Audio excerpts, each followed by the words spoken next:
Well, Russian forces are still believed to control around 70% of the wider Donbass region in the wake of the withdrawal.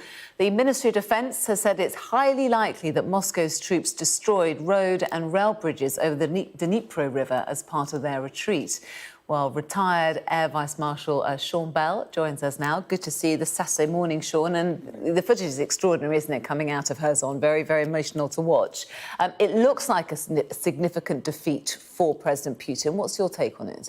Well, there's no doubt this is a decisive victory. This was the only major regional capital that Russia had seized, and this is going to be very difficult for Russia to play domestically back at home.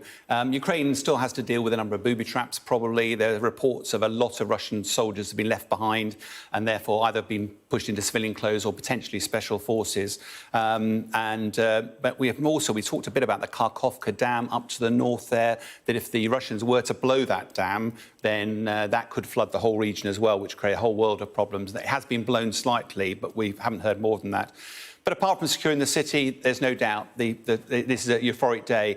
But from a military perspective, I think we have to be careful that actually it probably suited both the Ukrainians and the Russians for the Russians to withdraw from the city. And when you say suited the Russians, what do you mean?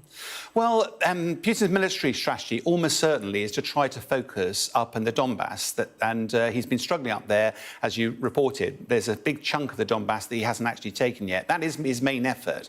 And if he could withdraw 30,000 troops that were largely stagnant, sitting doing nothing in Kherson, and get them out in good order, redeploy them up to the north of the Donbass, that could create some really, really difficult problems for the Ukrainians up there. But from President Zelensky, Kherson has been his main effort. He would not have wanted to fight his way in there, and therefore moving in unopposed, as it were, is great news. The really difficult thing as well militarily, if you remember up in the north, when the Russians withdrew from Kharkiv, they ran away and the Ukrainians chased after them. It was a bit of a rout, and they achieved a massive amount of territory. For Kherson, that's not going to be possible because, as you reported, the Dnipro River, the bridges have been blown, and of course, Russians have been digging in defensive positions on the far side of that river. Doing an opposed amphibious assault onto that would be incredibly difficult to do. So it's not going to be possible to follow that up. And what's evident now is Russia is digging in defensive lines all over the place, both on the Dnipro and the Donbass, and protecting. And what appears to be the case is Russia wants to be able to spin this as a success for his special military operation, turn around domestically and say success and pause. Nevertheless, though, it is a massive defeat for them, isn't it? Just 6 weeks after claiming, victory in terms of annexing this particular area. The big question is what's next? It seems that Ukraine has the momentum on its side. What happens next, do you think? Yeah, and this is the $24,000 question, isn't it? I mean, with winter fast approaching, Russia is digging in defensive positions, and that will make it very difficult for Ukrainian attacks against established defensive positions. And there's going to be feels like a bit of a stalemate brewing at the moment. From a Russian perspective, they probably are getting close to the position where they'd be happy to negotiate. But from a Ukrainian perspective, President Zelensky, almost certainly, their tails are up. They're talking about vanquishing every single Russian, even from Crimea. But it's worth pointing out from a military perspective, Crimea withstood attacks from whole armies in the Second World War. Those defensive positions still exist. It's very difficult to see how Ukraine would ever be able to take that anytime soon.